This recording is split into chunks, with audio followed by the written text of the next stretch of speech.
Hey now, welcome into show number 78 of the Pucknologists here on Tealtown, USA. Don't forget to hit the subscribe button on the UB2B. Hit the follow button on the Twitter and on the Instagram, and then, iTunes, Stitcher, all the other things, SoundCloud, Spotify, all those things. Give us a review, give us something, give us some love. I am AJ_Strong on the Twitter machine, and with me, the one and only Hockey Jerk. 2 weeks in a row. We made it. We're good. I'm blown away. Blown away by this. So let's start off with our first topic here. From the, fresh out the box from the Hot Takery Bakery. Some fans, now this is a little off the beaten path.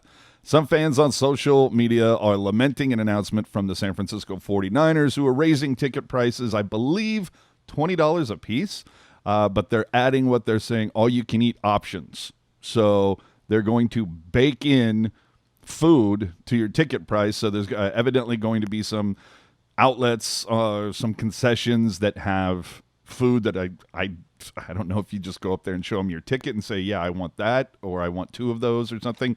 Either way, something to keep an eye out on. We know that all the leagues are copycat leagues, and if somebody tries something and it works, everybody else is going to do it. So look forward to 5 years from now when you go to a Sharks game as a season ticket holder and you want 2 hot dogs instead of 1. There you go. It's it'll be nice if you re-up your season tickets a month early.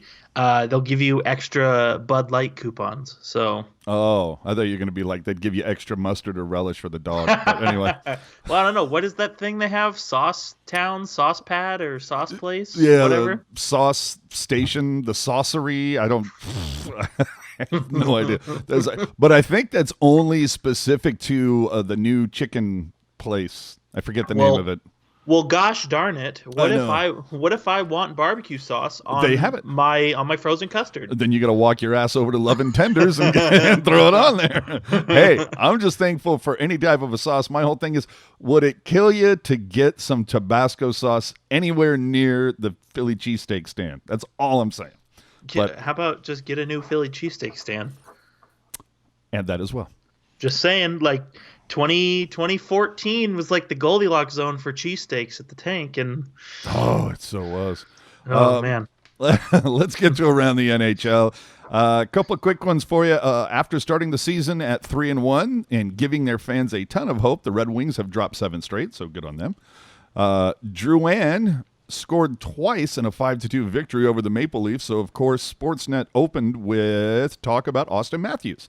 Is he becoming like the new Sidney Crosby? Is he just like the poster boy? Is this like maybe just the Sidney Crosby of Canada, so to speak? It could be. I mean, well, especially with the fact that he also plays for the Leafs, I think you have to take into account. I mean, there's a reason why Sportsnet is called Leafsnet and TSN is called the Toronto Sports Network, because it's very Leafs heavy. But with Auston Matthews, I think, yes, to answer your question, yes, but I don't really know why, because on a totally side note, I don't know if you listen to any of the TSN podcasts, but Craig Button was pretty vocal in saying that people should stop viewing Auston Matthews so highly. And started pointing at Draisaitl, right? Yeah. So, well, either way, Brendan Dillon in the last couple of games has laid out 2 massive hits, one on Auston Matthews, one on Duclair. And Twitter lost their mind on the hit for Auston Matthews and not a peep about the hit on Duclair. So I think that says a lot right there. In case you didn't, if you weren't aware, and based on Twitter, a lot of people weren't, did you know there was an outdoor game this weekend between Calgary and Winnipeg? It certainly would have been nice if the NHL had let people know about it. I want to see the ratings on this, because usually it's promotion overload. Now, maybe it wasn't as much because it was 2 Canadian teams with Calgary and Winnipeg. Maybe they're like, I don't know how much we need to push this towards the U.S. market on a Saturday night, blah, blah, blah. Still, you kind of go, when is the NHL let go of an opportunity to just add yet another commercial. I don't, promoting their own stuff. Anyway, Yeah, I think with that, I mean, I like that the NHL, I like the fact that they did it the third weekend of the season. I think it's nice because it coincides with like Canadian Thanksgiving, and I know they were really I did know there was a game and I watched it. It was very good.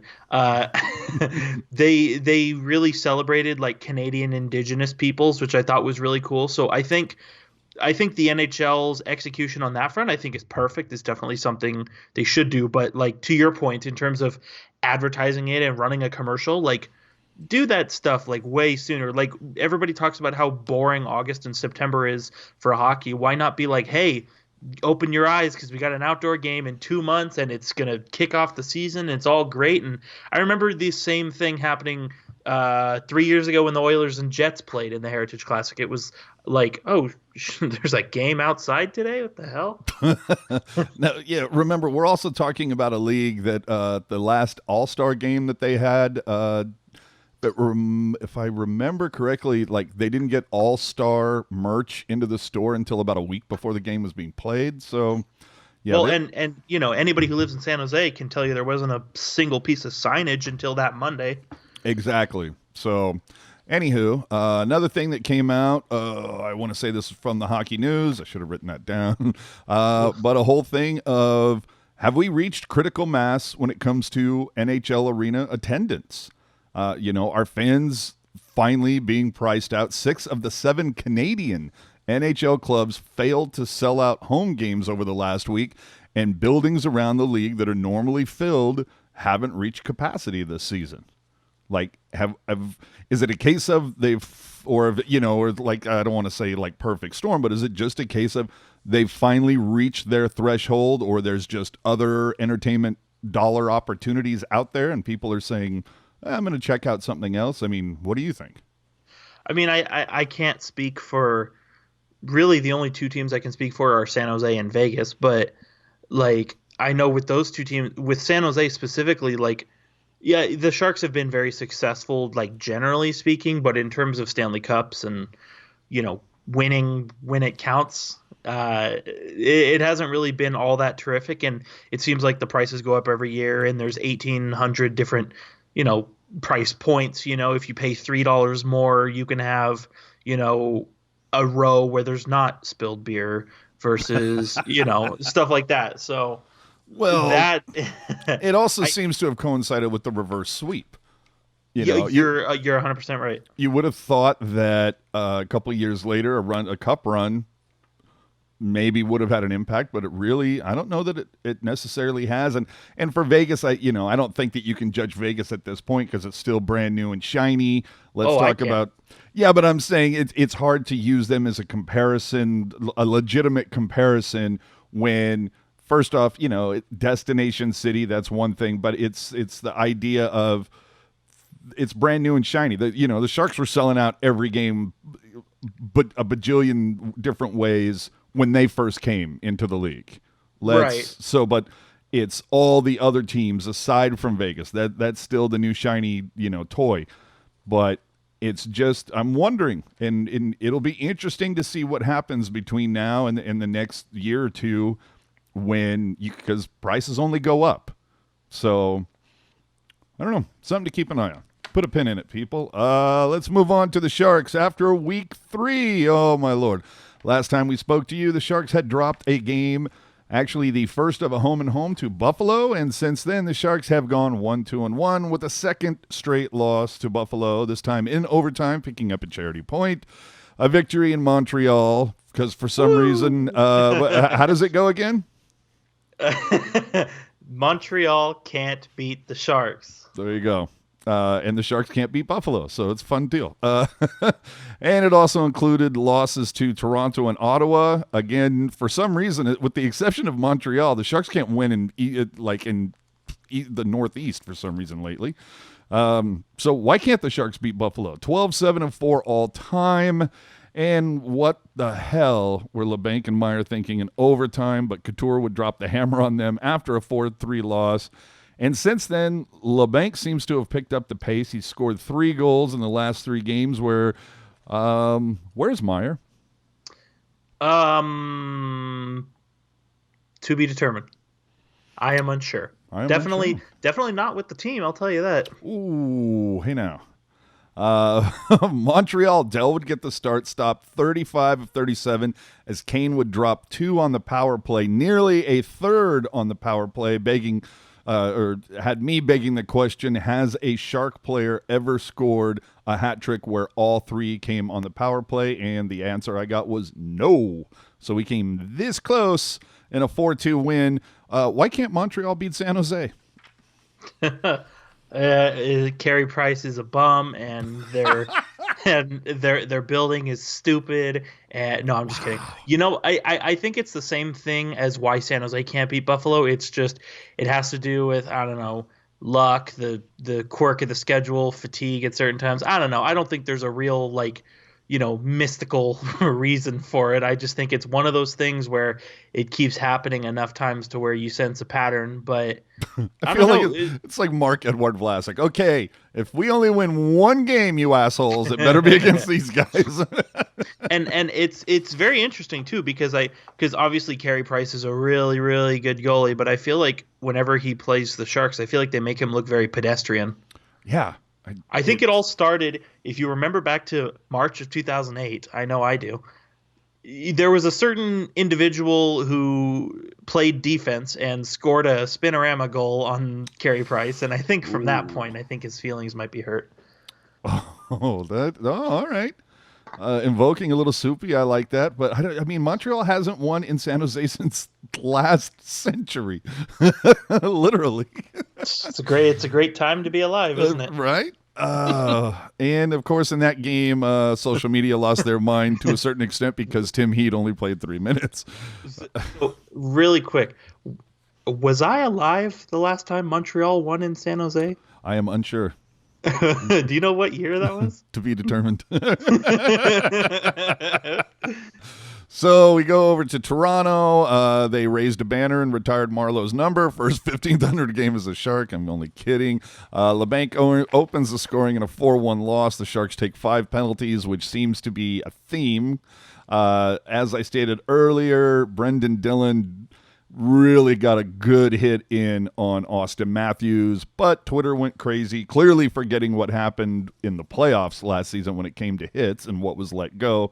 And it was just funny to see some people on the Twitter machine expecting, not even questioning, some expecting Dillon to get supplemental discipline. What did you think of this hit? It's tough because it does look like Dillon gets him in the face a little bit, so I think you could probably argue that there's a penalty there for maybe like 2 minutes for head contact, and then that's the end of it. But I don't think there was any intent to injure there. I think it was a matter of just two, because you think Dillon and Auston Matthews are both very big guys, and I think it's a matter of just two guys just colliding. And I mean, I don't really have anything else to say on it. I can understand where Leafs fans are coming from, where it might look a little sus, but I don't think there was any intent to injure there. Well, I'm totally agree with you. And even I was listening to the Toronto feed on that game when that hit happened. And even them, they were saying, look, that looked like a solid hit to us. Auston comes in with a head of steam, has his head down. It happens. Keep your head up. So yeah, which is exactly how I feel about it. Yeah. And then finally we finish off with Ottawa. Aaron Dell would get the start and would get pulled for the first time in 63 starts in a 5-2 loss. The Sharks would score one 5-on-5 goal, yet allowing 5 5-on-5 goals. And to top it all off, Erik Karlsson and Brendan Dillon would finish this game with a -4. And in the comments after the game, DeBoer was asked, Dillon and EK, they were both a -4 in this game. Do you think being in Ottawa was any kind of a distraction? And PDB very quickly said, this isn't the only place they're minus. I don't know. It was weird to... I mean, and what's funny is that the interview ended very abruptly after that, and DeBoer was just stone faced. So it was really hard to gauge was he thinking that was a silly question, or was it him kind of like calling out his defense? Yes. All those things. All the above. I mean, it is a dumb. Well, I don't know. I think it's a dumb question, and I thought it was like if you watched tonight's game on Comcast Sports or NBC Sports. Well, let's say the Ottawa game. Yes, sorry, the Ottawa game versus the Sharks. They were a lot of pregame. They're saying, "Oh, Erik Karlsson back in his forever home again," and blah blah blah. And I'm like, yeah. He did this last year. Like, can we move the F on, please? So I think in that respect, I think it was. I don't want to say a dumb question, but if I got asked that question, I'd probably honestly say next question. But it's a clown question, bro. Yeah, seriously. But at the same time, yeah, 100%. It's. I mean, Dillon and Carl, they're supposed to be they're supposed to be the top pair if you're thinking about it from a dollar perspective. And being that minus is unacceptable, and they have been minus in other games as well. So I think it was Peter DeBoer saying, like, hey, you're our top pair. You need to do more things right. Oh, well, prior to the Ottawa game, the Sharks have been outshot in 6 straight games, 23 or less shots in 4 of those 6. And I'm looking at the numbers here. Since the Chicago game, since the return of Patrick Marleau, in that game, San Jose outshot Chicago 34-30. Since then they played 6 straight and lost the battle of the shot on goal clock in every one of those games. They did pick up 3 victories and 3 losses, but either way, it's just one more, log on the fire that fans are pouring gasoline on right now that are calling out this team.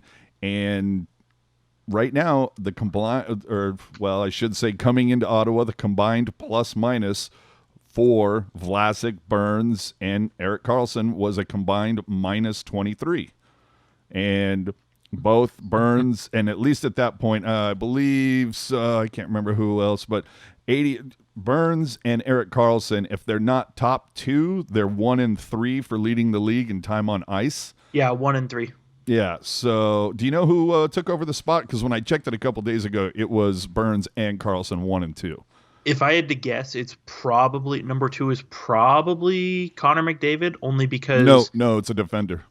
Oh, defenseman, then maybe Morgan Riley. Nope. Or no, I think his name started with a C. Okay, C. I don't want to get into the whole thing. I'll look it up. There you go. But either way, it just comes down to the fact the Sharks are 20th in 5-on-5 scoring. After the Ottawa game, they now have a minus 12 goal differential, yet still having the league's best penalty kill. And last we checked, an 8th on the power play. However, in only 9 of 36 periods played, the Sharks haven't allowed a goal. And their shot on goal differential has the team at 30th in the league at minus 47. Who was the defender? So Burns is now number 2. Carl is number 3. Number 1 is Thomas Chabot, who's on Ottawa. Yeah. Okay. I knew it started with a C, though. Yeah, and he's averaging 26 and a half minutes a night, which if you've seen Ottawa's roster and how they play on every other night besides tonight against the Sharks, you know why he's playing 26 and a half minutes a night. Yeah. So, I mean, hey, when the Sharks get back Simek, maybe that changes a little bit. Maybe they're Simek. Yeah, and I felt like is it just me, or were we all kind of told, like in September, that Simek, he'll probably take very little part in training camp or whatever, but he should be ready, if not by the opener in Vegas, he should be ready for the home opener in San Jose. Did I make the am I creating that in my mind, or does that sound familiar? I think I'm gonna dig back a little bit. I think it all stems from when he was initially injured, because if you look at what the Sharks said, they say, Radim Simek is having a procedure to repair damage to whatever ligament it was. And in my head, I'm thinking, okay, they're just repairing damage. Maybe there's a slight tear. Maybe they got to clean up some scar tissue or something like that. And it's not a big deal. But then as the summer goes on, all of a sudden it seemed like that ligament was, more torn than we originally thought. And so I think the opening night thing, I definitely heard it communicated too, but I think that was kind of based on the severity of his injury not being super severe. And if it's a matter of just being careful, I'm fine with it. And Funny you bring that up, because I was Yeah. wondering, I'm like, I wonder if they're being overly cautious after what Jumbo went through the previous 2 years. Yeah, with Jumbo Joe, and even I know our buddy Chris JWS has had some knee surgeries as well. So They can be if tricky. anybody, yeah, I was gonna say if anybody would know about rehabbing, it's definitely him. And I know I've had a couple family members who've had stuff like that as well. And especially if you're like, it's like we talked about last week, right? It's one thing to recover from an injury, and then it's a whole nother thing to get back into game shape. Yeah. Well, and funny you should mention that, because it was reported earlier today that evidently Simek is back in San Jose, and I haven't seen anything official that he's been put with the Barracuda, but it was explained that he will go on a conditioning stint with the little club. And so, just to let you know, the Barracuda do play this coming Wednesday, a bizarre quirk in the schedule where they play at 11 a.m. Sure. Okay, have I don't know, skip out for lunch if you can, I guess, and catch a little bit of Barracuda hockey. Then they play on Friday, and then they play again on Sunday. So, game off, game off, game. Makes me wonder if Simek will play in all three of those to get him going again. Who knows? But Probably. And I mean, for the AHL standards, that's a pretty favorable schedule as well. You've got Wednesday, Friday, Sunday. If you could look a lot of weekends in the AHL, especially last season, and you get a lot of Thursday, Saturday, Sunday games all against the same team. So well, I and think in this, it's hosting Bakersfield at Stockton and then hosting Tucson. So yeah, there you go. It pays off. It pays off to be in a division where everybody is 5 or less hours away by car. with Tucson. Well, okay, whatever. California. I want to drive what those your other car. guys. I want to drive what California. car you have. I forgot about Tucson. Forget those guys. All right. So let's see here. Hey, it's not looking good, people. We're 12 games into this shit show. It is not looking good, people. So can the Sharks use a friendly November schedule to climb back? If LA isn't doing as poorly as they did last year, the Sharks are in the bottom of the Pacific. They're close to the bottom of the division.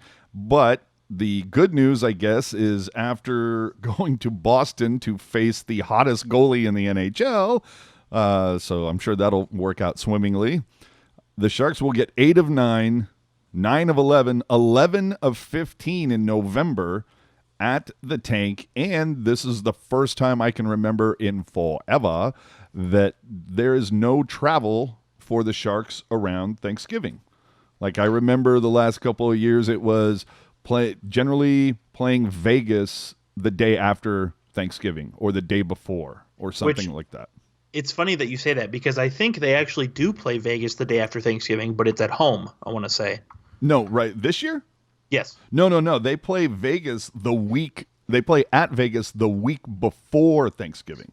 Okay. Yeah, I knew I was kind of right. Yeah, no, they play Winnipeg the night before Thanksgiving, and then they play LA the day after Thanksgiving. So, and when I say the day after, I mean it's a 1:00 start. So, so anyway, interesting scheduling quirk there. But how do the Sharks take advantage of this friendly home friendly schedule of November? I mean, 11 of 15. That's pretty nice. And when you consider it, the 4 games that they do play away from SAP, they're all in division, and they're all in the same time zone. Anaheim, Vegas, LA, Arizona. Well, okay, I might be wrong about Arizona. I always forget. When are they an hour ahead, and when are they the same as us? I always forget. They're an hour ahead During the winter, right? Yes. No, I mean during the summer, right? No, during the winter. Oh yeah, because we fall back. Yes. Okay, and the time change happens after, it occurs before this, so it will be the same time, right? No, so they'll be an hour and ahead. When we play the Coyotes, I believe it's the 28th of November. 30th. They'll be in 30th, whatever. They'll be an hour ahead of us. Yeah, but big deal. It's also the last game of this friendly November. Yeah, and you know what too? Like you said, 11 of 15 in November. Like Your question was, can they use a friendly schedule to climb back? I sure as hell hope so, That's because what I'm saying, man. it's been long talked about, and you and I have obviously covered this team and this sport for a long time. There's not enough that can be said about getting some home cooking, right? Mm-hmm. 11 of 15, like I don't want to say look out for it, but I'm really crossing my fingers and saying a couple prayers that the Sharks get, Kumbaya. yeah, that the Sharks get like a 5-game win streak in this time, because you're, if for no other reason than to give your fans something to be happy about, especially around the holidays. Like, do you want to, especially that game against the LA Kings at 1 o'clock, do you want to like get all pissed off at your family on Thanksgiving and then go watch the Sharks lose? Probably not. Probably not. Yeah, and during that stretch of 11 of 15, 8 of them are divisional games. So Making up those points. The Sharks are 4 points out of a playoff spot. Contrary to what you may have read on Facebook, the season is not over. oh, more toxic. Chernobyl in the 80s or the Sharks fan Facebook page. You make the call. Uh, well, I am I'll unsure. say, I'll say this: Chernobyl has a solution to clean up the toxicity. That's what I'll say on that subject. Because Oh, man, I mean, I'm not the biggest Facebook user. Very poquito, little. and this is a large reason why. Yes, but oh man, it's like, ugh, it's It's ineffable. It's ineffable. Like yeah, it's funny to sit there and look at some of the stuff on the Sharks fan Facebook page, just because you just see so much contradiction. It's just so funny. The game versus Ottawa have to be. I can't believe Erik Karlsson and Brendan Dillon suck. -4. I can't believe how bad they hung Jones and Dell out to dry in this game. And then the immediate post right after that: Jones and Dell freaking suck. Erik Karlsson and Dillon are so awesome. I can't believe they can't stop it's just the contrarian, just all the contradiction. It gives you a headache. And you know what? And I watched the game against the Ottawa Senators. Like, goaltending, yes. Dell, would you like Dell to have those? Absolutely, 100%. But I think from a game perspective, goaltending should be the least of their worries, because I'll tell you, the only Sharks forward who didn't mail it in against Ottawa was LeBanc and probably Gambrell. As far as I'm concerned, everybody else wasn't even on the ice. I thought Kane had spurts. Kane looked well, but like now I'm not. And maybe you noticed Gambrell more because he was playing center.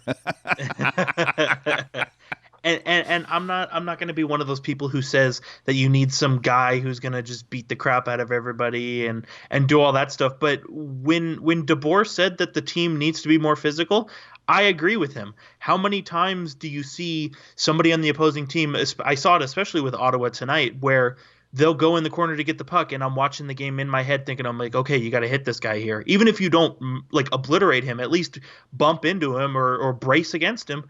But no, they pull up or they go around the net, and I'm just like, lay into him. Yeah. Like Barclay Goodrow, Timo Meier, Evander Kane, and Brendan Dillon, those are the only 4 guys who I see do that. Everybody else couldn't be bothered to engage. And I'm like, that's why the Sharks never have the puck, because they just let the other team work it in the corner. Like I said, you don't have to murder the guy into the glass. Just brace him or bump into him, and it's going to force him to push the puck to somebody else. And chances are it's not going to get to somebody else. It's going to get to your teammate. Yeah. No, I couldn't agree with you more. I mean, 6'5", 230, Brent Burns hit somebody once in a while. Yeah, and it's I'm not saying like, go out of your way. See, now this is the whole thing, and this is why these shows, I swear to God, are taking longer and longer to do, because every time we say something, it gets extrapolated and taken out of complete context of where the point that we were actually trying to make. So let me just put this here before you start, getting your thumbs super ready on Twitter. Okay, I'm not saying Burns should be headhunting. I'm not saying Burns should just like completely forget being the offensive weapon he can be. I'm saying if the opportunity presents itself to lay a hit, I think he should take. I don't know how much more simply I can put it that way without somebody misunderstanding it or taking it to some place that I never even thought of. Yes, and let's also clarify too. We are not of the group who yell hit somebody when the Sharks when the Sharks have the puck. Like that's not what we're saying. And like I said, you don't have to kill the guy, even if he's in the corner with the puck. Just let him know you're there. Yeah, brace into him. That saying like prime example is anytime, which it's happened very little, but anytime Mario Ferraro has had to bail somebody out on a turnover or turned it over himself, he'll push the guy who has the puck to the outside, and he'll brace against him, and the guy loses the puck.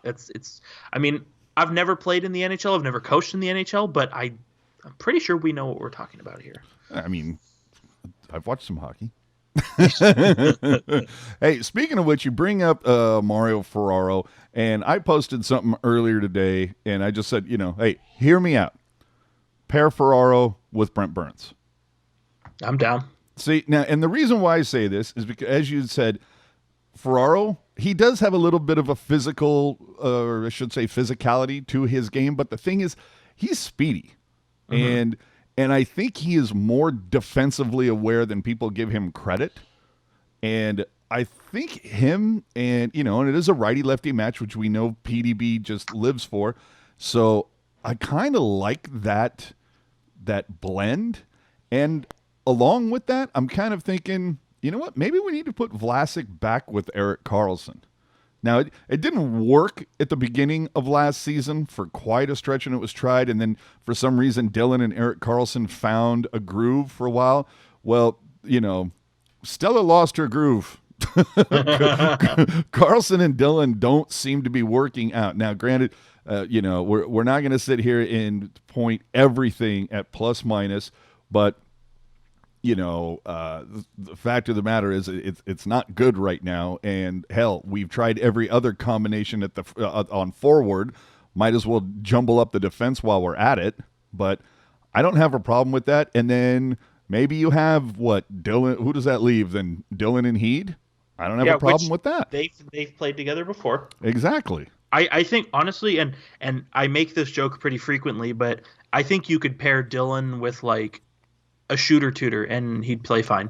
Yeah, absolutely. Like, you could play Dillon with anybody. And I want to say really quick, a slight little detail, because you said Mario Ferraro is a really good skater. If you want a good idea of how good Mario Ferraro skates, go to a game and sit parallel to the blue line and watch when this guy starts skating backwards. I swear his feet look like they're not supposed to move or bend that way, but he's just like so silky and just like ridiculous. Like he can like start skating backwards just at the drop of a hat, and it's like fast and it's smooth, and he can push it to the outside, or he can get up and block a shot. He can lead the rush. Like it's such a small detail like that everybody you'd think should be good at, but like his skating is really exceptional. Yeah.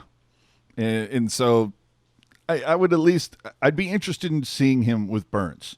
Right. And especially for a few shifts or something. And then the thing that popped into my head was, because you're talking silky smooth. But for my whole thing is Dillon, I think, like you said, you can put him with anybody, and it would probably work because of just his game has gotten so much better. So let's, as Sharks fans, enjoy this final season or these final games that he plays before he's traded for an offensive weapon. Since this team can't score 5-on-5, like that's what I'm nervous that we're going to see a move. I don't think that as much as DeBoer's seat might, maybe it should be a little warm right now. Yeah. Well, I mean, the dude signed an extension over the offseason, multi-year, and who else are you going to blame it on? You know what I mean? The players? Yeah, but you can't fire all the players. I mean, we know this. This is what happens in every sport. You can't fire all the players. You certainly can't get rid of the guy that you just gave a $92 million contract to. You can't. I mean, who else? And everybody else that is wanted has a no move or a no trade clause. I mean, who? How? What's going to happen? And not to mention the fact that the Sharks have like a donut for cap space right now. Yeah, I just don't know where we go at this point. That's the maddening thing about it. Now, that said, Leon Bergman has 4 points in 3 games with the CUDA. Scored in the last game. Scored in the last 2 games actually. Maybe we see him called back up and Gregor goes back down. Who knows? I don't know. I think. Look, I think I said this when I might have said this before the Karlsson deal was announced. I'm pretty sure I've said it afterwards. It was going to take me a little while to sit on this because my initial thought was, I don't like this. I don't like this deal. I think Doug Wilson put all of his cookies in one jar, and you can always make that argument that everybody seems to make as well. Somebody else is going to give him that deal. Fine. Let somebody else give him all that money. I don't care. My whole thing is that $92 million, 11.5 per year, that could have went a long way to whether it was keeping Nyquist, whether it was going after other people. I'm just saying that we're all bitching and complaining about 5-on-5 scoring, that these guys can't, this ridiculous shot on goal differential, the ridiculous goal differential. They're not scoring. Did you, Pavelski? And again, let me just put it out there. No, I am not expecting Pavelski to put up 38 goals again. Okay? I wasn't expecting that. But, well, I was going to say, however, statistically, if you look at it, he was good for over 30 goals for the last 6 years. So where are you going to get those 30 goals from? Where are you going to get the 20 goals that Donskoy and Nyquist posted last season? It's the same thing like we all said. Where do you replace the 27 goals that Patrick Marleau took with him when he went to Toronto? And what happened? Well, you had guys like Meyer and LeBanc step up. No one is stepping up to fill the void that Pavelski and Nyquist and Donskoy left. And it's, is Erik Karlsson a generational talent? Sure. Okay. Everybody keeps banging that drum, and that's fine. Yeah. He's an awesome defenseman. It's funny that all anybody ever talks about is his offense for being a defenseman. You know what I mean? It just makes me, I don't know. Fine. If I'm wrong, I'm wrong. That's whatever. And I hope I am. I hope that 2 years from now, Karlsson is working on his second consecutive Norris Trophy, and the dude sets a record for points scored by a defenseman this season. I hope so. I'm rooting for the guy. But you have to consider the fact that fans, to a certain extent, are going to be upset when he has mistakes. And those mistakes are everybody makes mistakes. I get that. But not everybody is getting the most money to play defense in the NHL. Only one guy is. So that contract is going to magnify his mistakes. You have to understand that from that regard. Now, he's high risk, high reward. Is the risk worth the reward? Remains to be seen. What's your take? I mean, after what we've seen so far, you get rid of what would be a second line on almost any team in the NHL, probably not Vegas, but anybody else. But, I mean, what do you take from it now? I mean, do you think fans have a right to be kind of maybe they spent their money in the wrong place? Well, absolutely fans have the right. And I think to a certain they have the right. They might be wrong, but they have the right. No, I think to a certain extent they are right. I mean, now I think I like Erik Karlsson, even though, which is kind of funny because when Erik Karlsson was on Ottawa, I wasn't really a fan. and I've grown to like him. And I feel like it's the flip side where if you go, I remember Twitter 2 summers ago where everybody's like, yeah, when the Sharks trade for Erik Karlsson, everything's good. And I'm like, are you an idiot? That's never happening. And it did. And I feel like I all of a sudden am like his biggest defender, and everybody was like, this guy's a bum. He needs a haircut. He gets minus all the time. Like, I could give a damn about his hair. right. But my point being is like fans definitely have the right, but I don't know. I was Wouldn't that very be surprised. funny? That's how we need to deal with Sorensen, who seems to have disappeared lately. It's like, okay, for every game you don't get a point, we're cutting an inch off. You're going to be bald by the end of the week. Knock it off. I like. I don't know. I was definitely surprised when Erik Karlsson re-signed because I didn't think he was a player that the Sharks needed to keep when you consider they already had Brent Burns. However, like if the defense can get dialed in the way that the salary cap and the personnel should be, then I'm going to shut up because it's going to be the best defense in the league. But I think until it gets dialed in, I think people are going to complain about bringing Erik Karlsson back, and I think they have a right to. But that said, like even if Erik Karlsson didn't come back and the Sharks have all this cap space, Pavelski's not coming back because they don't want to give him 3 years. Yeah. No, Donskoy's not coming back because he's just bad. And he's just bad. But if Donskoy was on this team right now with the same stats, he'd be like, I think, he wouldn't fifth have, on the team in scoring. He wouldn't have the same stats though. Yeah, of course. And I still stand by it. I will not shut up about it. The Sharks could have brought Gus Nyquist back with the space and roster size they have right now today. They could have brought him back, and he didn't come back.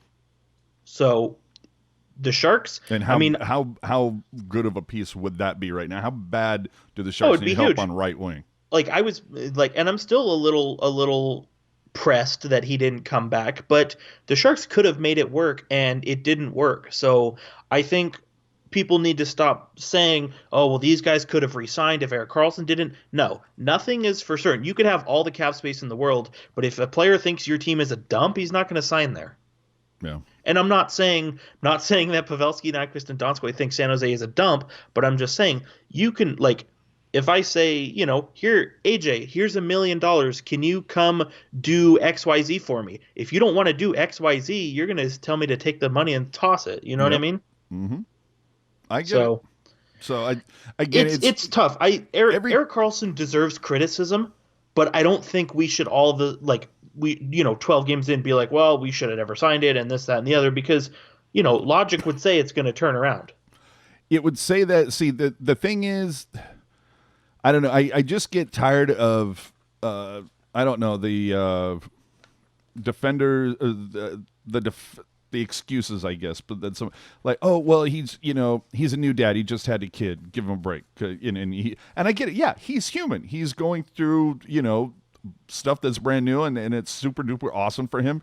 And that's great. But when somebody offers that as a defense, usually my retort is, okay, so how long? Are we putting them on, paternity leave for like 2 weeks, a month? What are we going to do here?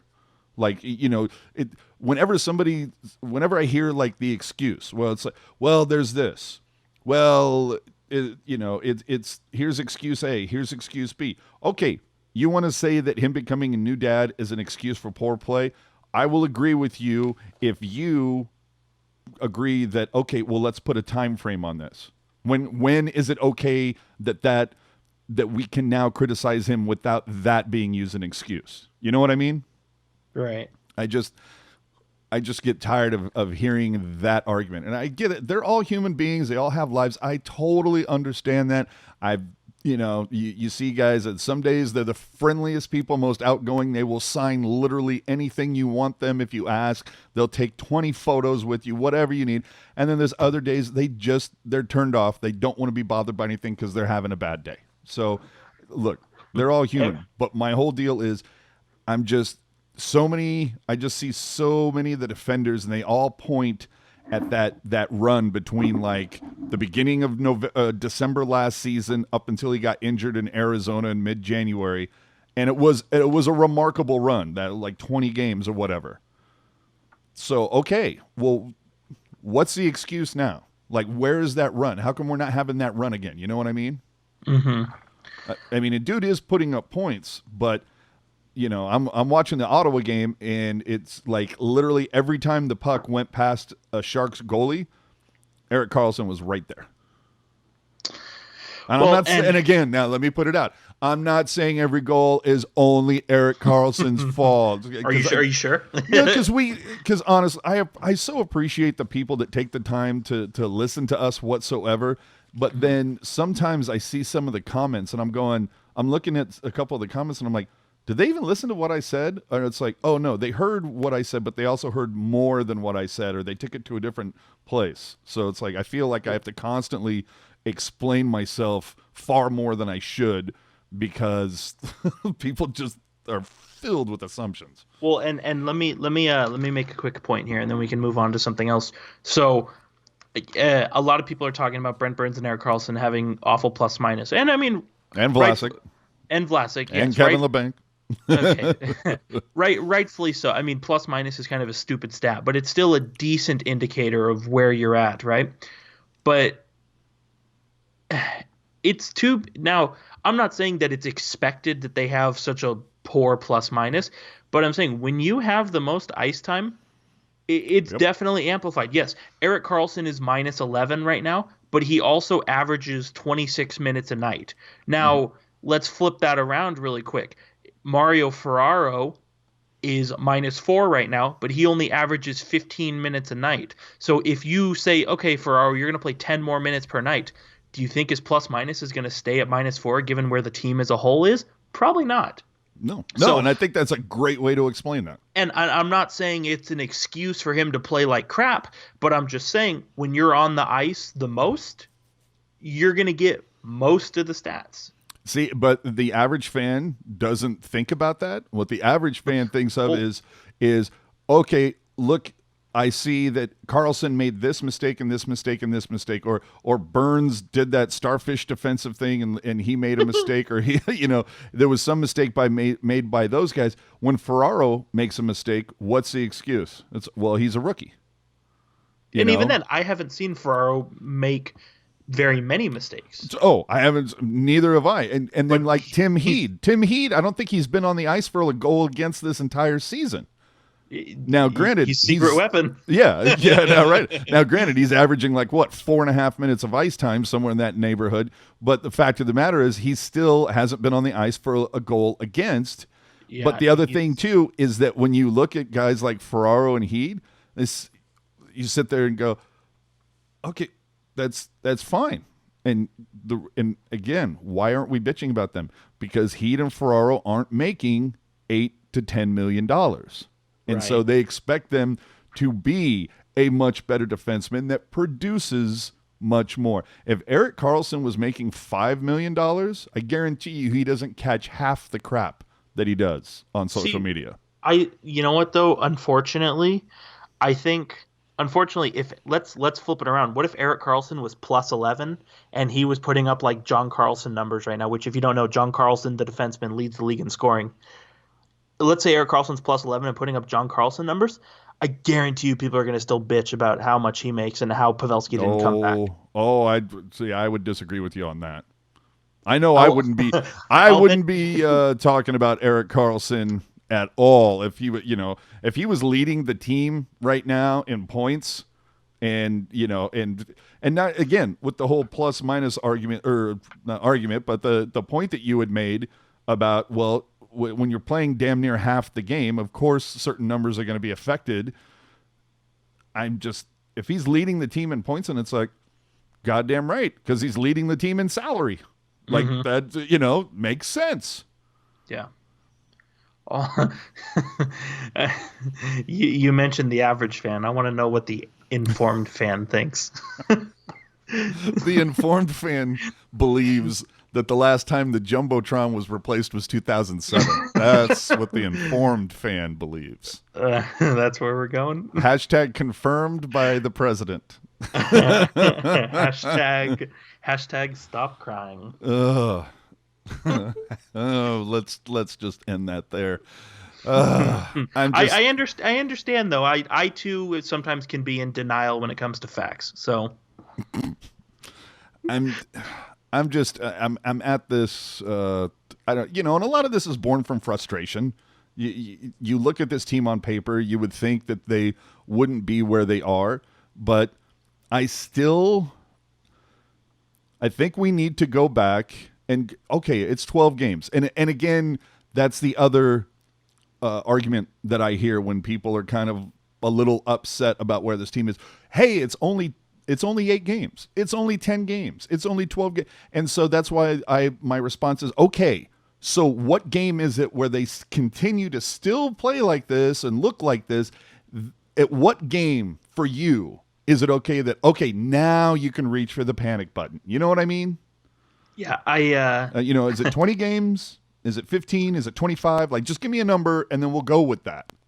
Yeah, I when you bring up that, I think back to 2015 when the Sharks, sold off those guys at the trade deadline, but the goal was still to make the playoffs, and I'm like, are you sure?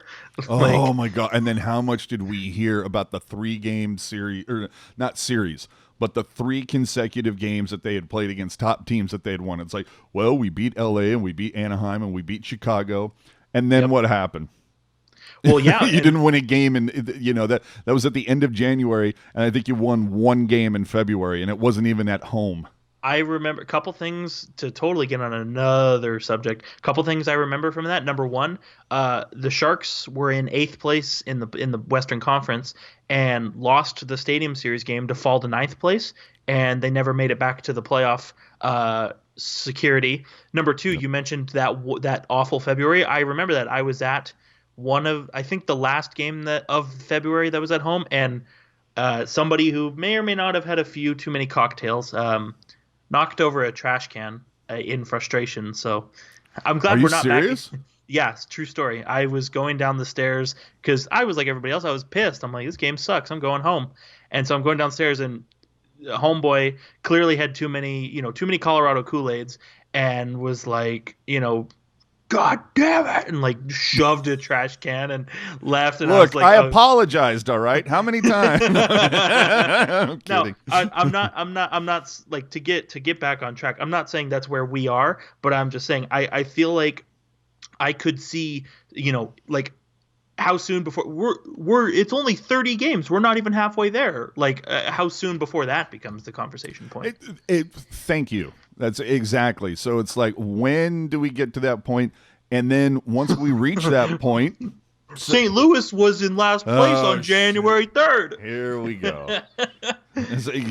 You're exactly making the point. It's like, when can we, when is it 20 games? Is that when we can say, all right, something needs to be done? Now, again, and I pointed this out, during in an article that I wrote during the offseason for tealtownusa.com, shameless plug, and I put in that there were 5 things to look out for. It was, can Jones bounce back? Will Vlasic bounce back? How do the Sharks replace Pavelski, Donskoy, Nyquist? But bottom of the list, probably should have been the top, was Erik Karlsson. Will we see the Erik Karlsson from last December through mid-January? Or, like, what's going to happen? And everything will be magnified, and there will be a white-hot focus on him because of the contract. And that's proven out so far, but Wilson made his bed, and now he has to lie in it. And Wilson, for the most part, you can't argue with his playoff success, with the exception of not winning a cup. But you can't deny that, that haven't they gone to like the playoffs more than anybody else except for like maybe Detroit in the last 15 years? Yeah, in the last 15 years, they've gone every year but once. Yeah. And Detroit has actually, in the last 15 years, I think the Sharks have gone to the playoffs the most times, because Detroit's missed the playoffs the last 2 years. Yeah. So exactly. Pittsburgh and Anaheim might have something to say about that, but I think San Jose's been to the playoffs the most times in the last 15 years. Yeah. So when if you're now, and take into account, if you're the owner of a hockey club, do you want your team to win 1 year, win the whole shebang 1 year, and then have a couple, well, we were in, now we're out, they blow a couple one rounds and you're out. And then 2-3 seasons, miss the playoffs. Then you come back and you do a round, you're out. The next year you do a second round. Basically, I'm saying, would you rather be San Jose or Dallas? Well, I'll say this: if the Sharks won the Cup this year, they could miss the playoffs every year remaining on Vlasic's contract, and you could frickin' quote me on that. Oh yeah, no, I completely agree with you. But I'm saying if you're an owner, you're looking at the bottom line. Do you want to go to the playoffs every year and, had damn near guaranteed one round, usually two, and you get all that recurring revenue when prices go up and everything like that? Would you rather that, or would you just rather win the championship one year? I'm just talking about from a purely financial perspective. So I would probably take the 5 consecutive first round exits from a financial perspective. What? Because you're saying, would you rather blow it out and win a cup once, or would you rather Yeah, no, I'm saying over the course of 15 years, here's your options. Yeah. Win the cup on your first year, right? Uh-huh. Then the next year, playoff, first round, you're out. Next 3 years, miss the playoffs. Year after that, first round, you're out. Year after that, second round, you're out. Year after that, miss the playoffs. Over 15 years, half of the time you miss the playoffs. Out of the remaining half, you're bounced. Out of the remaining half of that, you're bounced in the first round. Right. Or, would you rather over 15 years, every year you go to the playoffs and typically you go beyond the first round? Yeah, I think from a financial perspective, obviously that's better because and money. That's my point is for all the people that are saying fire Wilson, I don't think it's going to happen based on that. Well, can you tell me what Doug Wilson has done wrong? Signed Erik Karlsson to 8 years for $92 million. Shut the hell up. But I'm kidding. But that was a great retort. No, 100%. But like it or not, Doug Wilson has done everything in his power to make this team a Stanley Cup champion. You can't say that he hasn't. Oh, we need to be better on defense. Let's bring in a defenseman. Oh, we need to score more goals. Let's bring in a guy who scores goals. Antiniemi can't stop a beach ball. Let's get a goalie. Gets a goalie. He's done everything, and I get it. And I'll say, 14-15, I was in the trenches with Fire Wilson and, all that stuff. Me and all those fun people. But you know what? Grand scheme of things, he's done a hell of a job. He's probably one of the best general managers this century. I mean, obviously, and unfortunately, and AJ and I talk about this all the time, but cash is king, right? And if you're an owner, and you got to think about it like this: once the regular season is over, you don't make any more money. So if you're in the playoffs selling tickets to minimum 2 games and beer to AJ and French fries to me, and everybody's buying jerseys and you're giving out bracelets and doing all these things, you'll take that extra coin. Oh yeah. Now, Stanley Cup is obviously the number one goal. It should be for everybody, and if that's not the goal, then you shouldn't be working in sports, or hockey rather. But at the same time, if you're going to say, would you like a lot of money right now or a little bit of money for the next 2 decades? It's tough. Well, yeah, no, it's funny you say that. It's literally almost like the lottery thing where it's like, do you want the lump payout? Do you want to win, for argument's sake, where we'll give you 20 or I'll give you $2 million. No, that wouldn't work out. But it's like, you know what I'm saying? It's like, I will give you $5 million right now, or I will give you $1 million a year for the next 20 years. What are you going to take? Yeah, sign me the hell up for that second one. Exactly. And so I think that's kind of like where the Sharks are at. Either way, this is, I don't put it on Wilson. You made a lot of great points with that, where it's like he's addressed the Sharks' needs, but it makes me wonder, because we've seen Doug Wilson change his MO. Used to, before, Doug Wilson of old, never a deal longer than 5 years. And it was He seemed to have a different focus, and that seems to have changed a lot. And what's funny is he over these last few years, he's essentially addressed one of the things that I used to bitch about long ago, where it was kind of like, show me the last time the Sharks sent a defenseman to the All-Star game. Something like that. Like, we don't have that we didn't have, back in the day, we didn't have that Chris Pronger guy. We didn't have that Scott Niedermayer guy. We didn't have the Nicholas Lidstrom guy. Like, where is that guy? And now we have two of them, and we suck.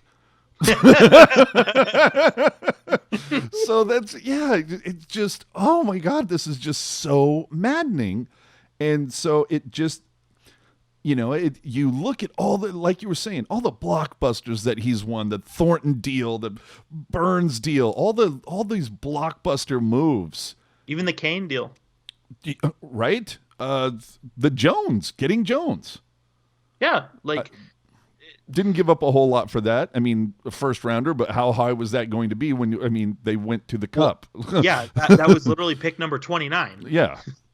So it's like, that's almost like having the first pick of the second round. You know what I mean?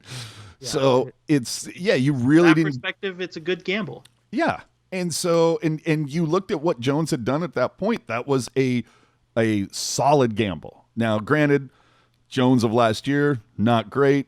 What he's done so far, he put together a couple of good games, Calgary and Carolina, but he still needs to find that consistency. It just makes me wonder, it's like being at the craps table. Doug Wilson has hit the point almost every time, and it's like, I wonder if the Karlsson deal is what he craps out on. Well, it depends on how good of a crafts player Doug Wilson is. If he's like me, and wins up enough money so that he can put what he brought to the table in his pocket as some funny money, then yeah, whatever. He might be playing the come, and he should have been playing the go. Oh man, yeah, but we could be here with a lot of the All that said, I mean, we've been talking for the last hour. A lot of good conversation. I feel like people are going to be kind of bummed out, maybe, but I still think this team is another level. Like, I would hope so. Yeah, I mean, dude, Timo Meier. Hello, that kid's got to find his game. We haven't seen Couture. I mean, unless he was berating other players, we haven't heard from him much. No, I'm kidding. But but I mean, Couture. It seems like that line. And let's be honest, it's not really a line, it's a pairing. We all know that DeBoer loves his pairs. It's all, Hurdle Kane, Couture Meyer, and then whoever we can glom on to the side there. And for the longest time, it was Thornton Sorensen. So my question for the Sharks Facebook, Marleau, where's your hero now, huh? Yeah, we haven't heard from Marleau. Where's your hero now? This is what you wanted? I mean, yeah. Honestly, the guys that I see the most consistency from right now, unfortunately, are Gambrell and Ferraro. Which, I mean, Melker Karlsson. But I mean, if it's any consolation, wouldn't you want your young guys to play well? Oh yeah, of course. But so it just makes you wonder, like when the vets, if you will, find their game. Or at least everybody starts playing on the same page. We saw 4 games this week. I saw a lot of times where the defense were letting the opponent get behind them. Right. Let them put them in bad situations. Now, granted, are there a couple shots here and there that Jones and Dell need to come up with on a save? Absolutely. Conversely, on the other hand of that, the Sharks are losing the shot on goal clock. They're losing the 5-on-5 battles. When you're not getting enough rubber on the other end, that's not Jones and Dell's fault. Hey, you know what? Some guys don't like rubber on their end, though. Hey now. That was just for you, Rocket. Want you to know it. But, losing the 5-on-5 battle, that's not on the goalies.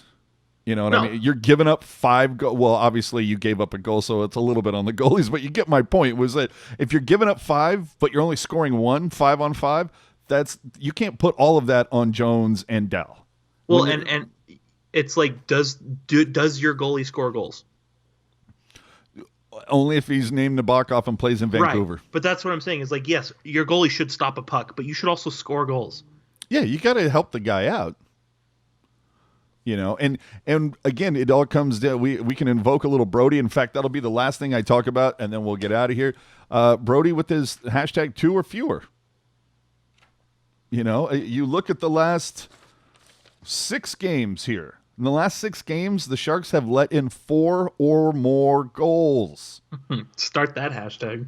Right? Oh, no, I'm sorry. I mean in their losses. So we got 1, 2, 3, a 4, a 5, a 6. Okay, all but one loss, they've let in 4 or more goals. Okay? So you can't.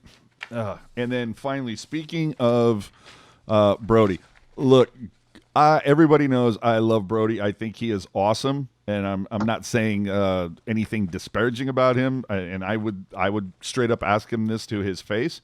But regarding Brody, Scott Hannon, and Curtis Brown, and maybe it's just me, maybe I'm, again, like I mentioned earlier about when you see something on Twitter that isn't really there, but you decide to respond to what you think you see. This is kind of the similar case for me, and so this is why I want to ask you before we're done. Do you feel like it feels like the pregame guys are pumping the tires a little much over the last couple of games? 100%. They were doing it last year too, which is why I stopped watching pregame and Twitter Mission, because I couldn't hang with it. Like, to get into it, like, Martin Jones was one of the biggest problems in the first half of last season. But according to the Comcast guys, like, he could do no wrong. Like, he was God himself, and I got really sick of it, and so that's why I stopped watching. And I would love to go back and watch, because I think those guys are hilarious and they're very smart guys. Yeah, but and great chemistry. Oh, 100%. Curtis Brown is a hoot. But but I just I hate. I think it says that on his business card too. Curtis Brown, a hoot. Like, I just and I don't really know why this is the case, because, like, obviously Randy and Bakes and Hetty, they work for the Sharks, and the Sharks say, okay, Comcast, these are our guys. But, like, Brody and Curtis and Scott Hannon, like, those guys are working for Comcast.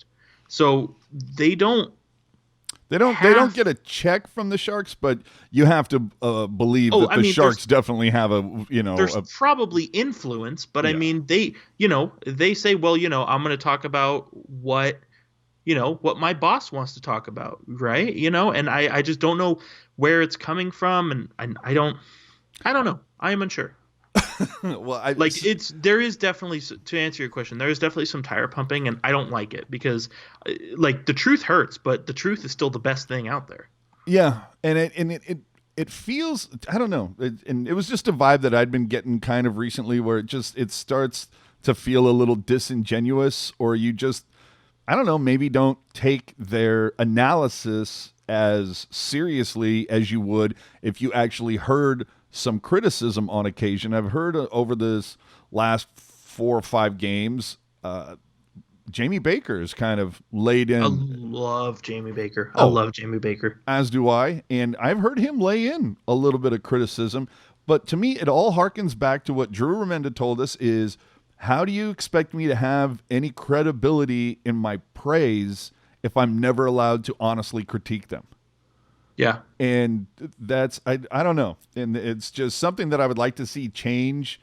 It just feels like every time, like the game versus Ottawa, like the Sharks, I'm sorry, it's been so many games. It's my head has been spinning, but the Sharks allow the first goal, not in the first 5 minutes. It was 6.5 minutes, but it was close.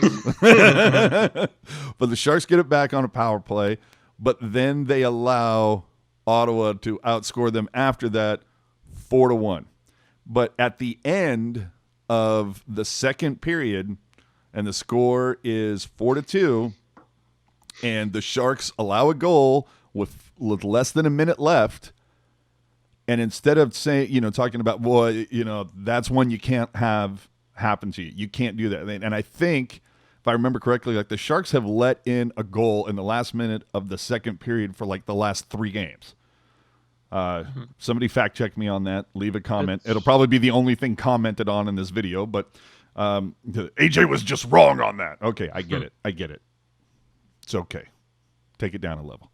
But I look at them come back from just a horrible period. Take into account, you're playing the worst team in the NHL. This should be a walk for you. You had a day off. You got your ass kicked by Toronto. This game should have been like, okay, this is where we're going to start putting things together. These are the things we're going to focus on. Instead, what happened? They came in, line blender, full-on frappe. This is going to be the first time we ever see Joe Thornton on the wing. Fantastic. This will solve all of our problems. We're going to put Dillon because Dell looked great against Montreal. That'll be another thing that helps us. Like, they tried to do all these things, and then they got the crap kicked out of them. And after 2 periods, they come back, and like the first thing they say is, boy, that LeBanc goal was fantastic. Yeah. It's kind of like, I understand. You want to put a positive spin on it, but even when I see them take questions during Twitter mission, somebody will sit there and go, we'll talk about, what somebody isn't doing correctly. Like, it seems like Jones is, he's over committing on plays. He's coming out too far of his net, or he's doing something like that. And the response isn't always, on certain plays, he will overcommit. Like, they won't sit there and try to figure it out. It's always like, well, that may be what you think, but let's talk about what he's doing right. And it's like, dude, you don't have to put a silver lining on every single thing. Sometimes, sometimes a shit show is just a shit show. You can put all the polish in the world on a turd, still a turd. What I've found, and not necessarily with those guys specifically, more just generally speaking, people in those positions, like media positions, whether you cover the game on like an intermission, pregame, postgame kind of thing, or you're a rinkside reporter or an analyst or a Twitterer, like Twitterer. Like, no, they're told to pump the tires. I get it. No, but what I'm saying is those people who are in those positions have a problem with regular people being smart. Yeah. Now I'm not gonna say that. Like, I'm not gonna say that I'm the smartest person in the world, but I generally think I know what I'm talking about. Oh, I'm a straight up moron. But when somebody is pissing on me and they try to tell me it's rain, I know better. Well, and that's the thing. Like, like I said, I like to think I generally know what I'm talking about. And when somebody says, oh, you've never played the game, so you don't know what it's like, or you don't have a job doing this, so you don't know what it's like. Bullshit. Because oh, I'm telling you, man. Dude. I've never played in the AAHL or the NHL or any HL leagues, but I've played hockey before. I've watched a lot of hockey. I've dabbled in a little bit of coaching. I know what the fuck I'm talking about. I've never made a movie. I can tell you which ones suck. Exactly. Oh man. That's just my rant. Is like, just because you have a job talking about hockey doesn't mean you're the smartest person out there. Yeah. And again, like, all these comments are not specifically towards not at all. Towards Brody or Brownie or Hannon or anybody else who does pre-post and all that stuff. I don't know. I just felt a little set off over the last couple of days, just because I think after you've won one game in your last 4, and the stats bear it out. You suck right now unless you're playing on the power play. If you're playing special teams, oh my God, this team, they would already be engraving their names on the cup. But that's not how the game is played.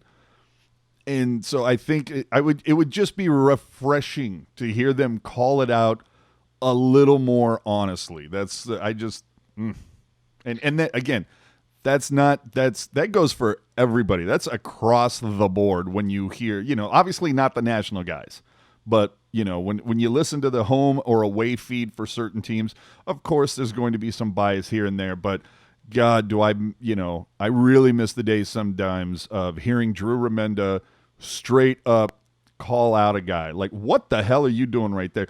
Imagine what he would have said about LeBanc and Meyer after the overtime game versus Buffalo. Oh yeah, he probably would have exploded. It probably would have been like a Ray Ratto 2.0 kind of thing. Yeah, exactly. Well, and then even that, you know what? Great point as well when we're talking about this. At least, Ratto, you might not respect his hockey Well, acumen some days, but at least he, would once in a while be, and see that now that I'm thinking about it, it's kind of a hard example to use just because his whole shtick is to be the curmudgeon, to be the contrarian, to the sky is falling all the time. But there were a few times that, they were, they were supposed to be world beaters at one point and they were sucking. And Ratto just, threw everything to the wind and said, look, if you're so great, win the game. That was the whole thing. And I feel like that's where we're at right now. It's like, hey, the $30 million defense, 2 Norris Trophy winners, Couture, Hurdle, Kane, Joe Thornton, Patty Marleau, Timo Meier, Kevin Labanc. If you're so great, go win the effing game. Why you suck? Yeah, let's just say Ray Ratto has me blocked on Twitter, and there's a reason. Oh, you and me both. Let's not start talking about Tim Kawakami. No, I'm kidding. Go ahead. To put a bow on everything, it's why I like Logan Couture as the captain of this team. Like, with the way that he talked about Labanc and Meier in the media, it was definitely eye-opening. Like, he was not afraid to speak his mind, and of course, it's a good feeling knowing that he talked to them first. It was like, hey, that was BS what you did, and if they ask about it, I'm gonna say it was BS. Like, it's cool that he told them, but you could see there was video that it showed afterwards when they were all kind of like waiting, because if you remember, the goal that happened in overtime happened just after Timo and Meier, after Meier and Labanc came off, and Couture and Thornton were trying to jump out there to prevent that shot from happening, and then you saw Couture as he was coming back to the bench, like staring at Labanc and Couture and like barking at him a little bit just in that moment before he even, they talked about it in the dressing room. But go ahead. And I like that too, the way that he said the truth, because like you said, what did you say? How are you supposed to grade someone's praises if they can't criticize, or however you phrased that? 100%, because I liked Joe Thornton as the captain, but there were times when he would say, oh, we got a lot of good guys in the room and we just need to work hard, and like that was the end of it. And I'm like, I feel like I just got fed a crap sandwich. Like, yep. Like, tell me what's wrong. Tell me what you as the captain are going to do to make this team better. And so far, Couture has done that, and I super appreciate it, and I like it, because I'm the type of person, both hockey and real life, relationships, work, whatever. If the truth sucks so much, still tell it to me. Yeah, be direct. And that's the thing with that was one of the reasons I love Dan Boyle, some of his post games. Yeah. But and then finally, with that, we should also, and to put a bow on that, if you follow Evander Kane on Instagram, yeah, I saw that. Ooh, man, tweeting out a photo of him at dinner with Meier, with Labanc, all of them holding up a glass of wine, and it was like, cheers to #good line changes. Ouch. And there's part of me that sits there and goes, I'm not sure if that's kind of a dig or if they're kind of like making fun of it, where like they don't really care. You know what I mean? Like I can see why people would be able to see that from both ways. Like, it's like, oh, you're making fun of the screw up that you made that led to a loss. Wow. Okay. Mm-hmm. I'm just saying I can see it from both ways. Yeah, I can see it. Like I said, I can see it on one perspective where it's like where you have to make fun of yourself and own up to your crap.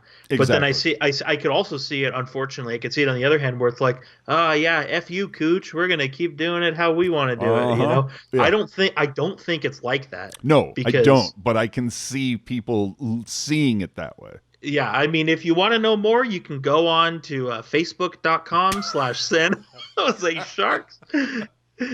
Oh, here since 2007. And with that, I don't know. Are you sure? Facebook only formed a few years ago. You know what? On this one, I can say I am sure. I don't know. I think Facebook only formed a few years ago. #confirmed. So with that, thanks for tuning in, everybody. This has been episode 78. And, of course, we ran too long because that's the way we roll here. We'll try to get these down to a tight 45, but, hey, rub a lamp, people. We'll get it down to a tight 45 when the Sharks can roll a tight 60. How about that? Cash me outside. Hockey Jerk, where can they find you? They can find me on Twitter at @hockey_jerk. And one more thing real quick. The last time Montreal beat San Jose in San Jose was November of 1999. I was almost 5. So, yes, I was born. Boom. Mic drop right there. If I didn't have care and concern for sound equipment, I would drop my microphone. Hey now. I am AJ_strong on the Twitter and the social media garbage that Landy likes to say. Social media like Instagram, Twitter, all those things. Yes, that's where you can find me. As always, do us a favor. Hit the subscribe button. Follow us on those social media platforms at tealtownusa. Follow the website, tealtownusa.com. And check out our Twitter. We are throwing up the pregame reports there now as well as on Instagram. So check all those out. As always, go live after every single game with After Dark. And that is it, kids. Rocket, we miss you. That's 78 in the books. We will see you all next week.